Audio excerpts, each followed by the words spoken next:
Eu sei, você foi diagnosticado com diabetes ou pré-diabetes, ficou meio perdido por causa disso e, às vezes, meio que no impulso, porque parecia fazer sentido naquele momento, você decidiu comprar um aparelho que mede a glicemia.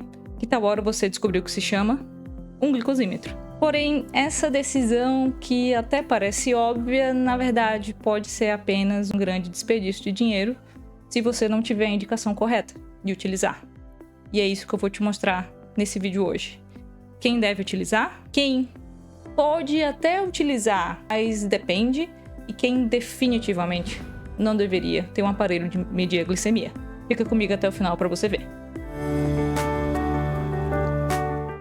O glicosímetro é um aparelho que utiliza uma gota de sangue, geralmente da ponta do seu dedo, para fazer uma reação enzimática e medir como está a glicemia, o açúcar do sangue, naquele momento.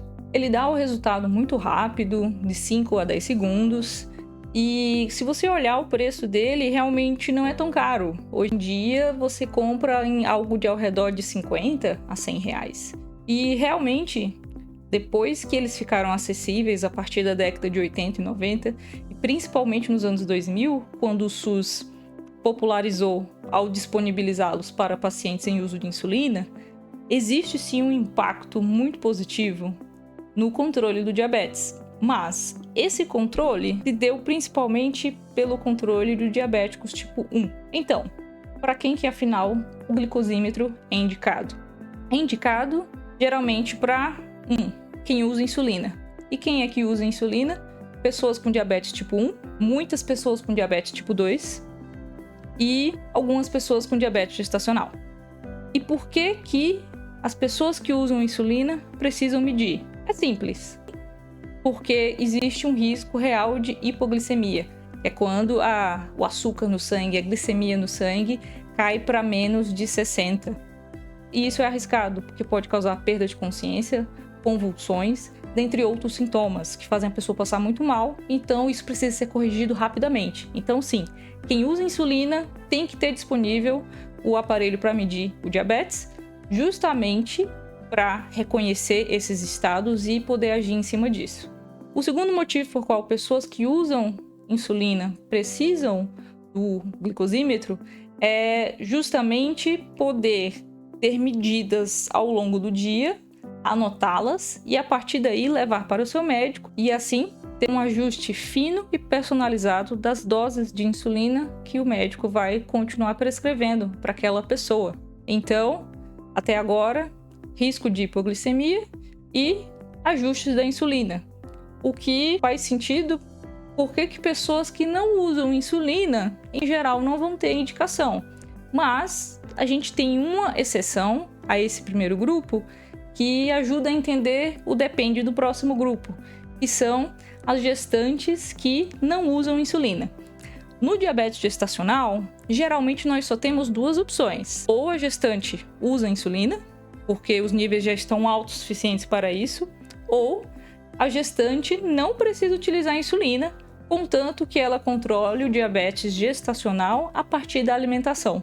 Então, ela faz medidas justamente para ver se as mudanças foram eficazes, se a atividade física está ajudando a controlar, de forma que, controlando isso de forma muito frequente, muitas podem deixar de fazer uso de insulina, porque o diabetes gestacional tem um jeito de funcionar diferente do diabetes tipo 2. E é com base nisso que a gente vai ver por que algumas pessoas com diabetes tipo 2 até podem fazer uso. Agora nós vamos para o segundo grupo, que é o grupo do depende.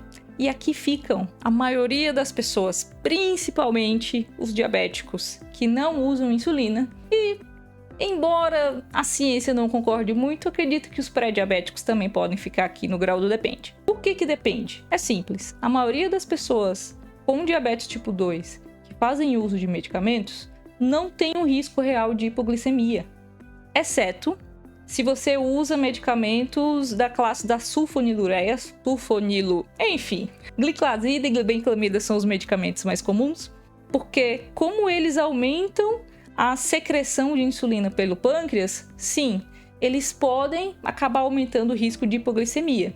Então, as pessoas que fazem uso desses medicamentos e podem estar tendo sintomas relacionados a isso, após discussão com o médico, pode valer a pena ter o aparelho justamente para identificar esses episódios, agir em cima deles e talvez fazer ajustes relacionados à medicação e à alimentação. E quanto aos diabéticos que não fazem uso desses medicamentos e insulina e os pré-diabéticos, não faz sentido você ficar medindo se você não for fazer nada com aquele número. Porque pensa comigo, o que acontece geralmente? A pessoa com diabetes compra o glicosímetro e mede. E geralmente quando ela chega no consultório, ela fala, não, doutora, eu comprei. E aí ela fica feliz, tá dando tudo bem. Ou então, nossa, doutora, eu fiquei preocupada, porque não tá dando nada legal. E aí eu faço a pergunta crucial, que muda tudo. Que é justamente, tá, mas em que situações você tá medindo? Em que contextos você tá medindo? E a pessoa olha pra mim, eu medi. E isso pra gente não quer dizer nada. Mas se você faz medidas aleatórias ao longo do dia, ou pior, só porque você tá se sentindo mal, esse número muitas vezes não significa nada. Então, não adianta medir se você não for anotar e se você não for correlacionar com o horário da sua última refeição. Então a pessoa pode ficar, nossa, mas se eu não vou medir, como é que eu vou saber se meu diabetes está controlando ou não? Simples, com os exames de sangue, que é o que a maioria das pessoas fazem e precisam fazer. Se o seu diabetes está controlado, basta fazer exames de sangue 1 a 2 vezes por ano, e isso você decide com o seu médico. Agora, se não está controlado, a gente geralmente tem uma recomendação de fazer a cada 3 meses. Então, o exame de sangue vale muito mais para mim do que você ficar furando a ponta do dedo sem motivo nenhum, sem estratégia nenhuma. E agora, muitas pessoas devem estar se perguntando, tá, você falou que esse é o grupo do Depende, mas você só falou mal em relação a ter o glicosímetro em casa.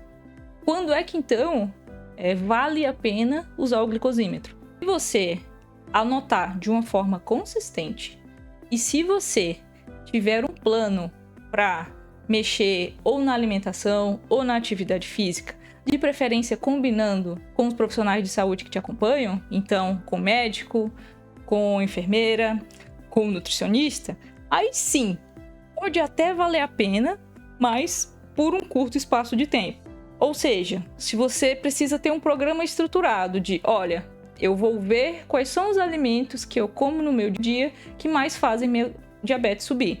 Então, vou dar um exemplo para vocês. Eu tinha um paciente e a gente não estava conseguindo colocar o diabetes dele na meta. E ele tinha muito medo de agulha, ele relutou muito, mas acabou tendo que utilizar a insulina. Então, ele começou a ter que medir, porque tinha começado a utilizar a insulina. E era engraçado porque ele, depois que nós estávamos fazendo acompanhamento com os mapas glicêmicos, ele teve uma melhora muito boa ali antes do almoço. E ele olhou muito orgulhoso para mim e falou, doutora, sabe o que é que foi isso aqui? Eu descobri o que é que estava fazendo o meu diabetes subir tanto, mesmo antes de eu almoçar. Era a minha vitamina de banana. Então o que acontece? Ele era um homem bem grande e musculoso. Então, ele geralmente come muito. Então, na vitamina de banana dele, ia, sei lá, umas 3 ou 4 bananas que foram liquidificadas para caber dentro de um copo. E ele percebeu sozinho que não dava para ser assim. E com ele também eu tive que aprender que eu tenho que perguntar tintim por tintim alguns horários alimentares dos pacientes, porque às vezes o que parece saudável não é. Então, em resumo, se você não for fazer experimentos validados com o seu profissional de saúde em relação a o que você está fazendo de dieta ou em relação ao início de atividade física e como aquilo vai impactar e talvez mexer no seu tratamento de diabetes, não adianta você medir. E aí nós vamos para o último grupo, daquelas pessoas ansiosas. E elas não têm uma doença, mas sentem que podem ter a qualquer momento, ou passam mal muito fácil, mas não tem nenhum sintoma definido. E muitas vezes a ansiedade faz com que essas pessoas queiram ter formas de controlar a própria saúde. Então, acabam comprando os smartwatches, acabam comprando aparelhos de pressão, em alguns momentos acabam comprando o glicosímetro. E não faz sentido nenhum. Se você não tem uma pessoa diabética em casa, não vai mudar nada na sua vida você ter um glicosímetro. Pelo simples fato de que, se você estiver passando muito mal, aí você quer descobrir o porquê. E você vai ver o número e você não vai saber nem o que fazer com isso. Porque do que adianta tá escrito aqui que deu 200 e tanto? Primeiro que você vai ficar, putz, será que eu sou diabético? E você já tá passando mal, você vai começar a passar mais mal. Então, o número não vai importar. Porque se você estiver passando muito mal, independente do número, você tem que procurar atendimento. Então, não faz sentido você ter se você não tem nenhuma pessoa diabética em casa. Em resumo, existem 3 grupos de pessoas que devem ter um glicosímetro. As pessoas que pode valer a pena ter um glicosímetro se você tiver uma estratégia, e as pessoas que não deveriam ter um glicosímetro. Então, para facilitar, se você ainda não está convencido, são 3 perguntas principais. 1. O médico disse para você medir a glicemia? Espero que se você está no primeiro grupo, ele tenha pedido, tá? Porque é muito importante que você tenha um glicosímetro. Segundo, você sabe o que fazer com aqueles números e como organizar? E terceiro, você tem um plano do que você está fazendo ou de como levar esses números e suas relações para o seu profissional de saúde? Você respondeu não para as 3 ou pelo menos 2 dessas, grandes são as chances de que você não precisa de um glicosímetro. E aqui no Luneta Saúde, nós estamos quebrando alguns mitos do diabetes. E se você gostou e quer saber agora sobre o mito do exercício no diabetes, clica aqui do lado. Tchau, pessoal. Até a próxima.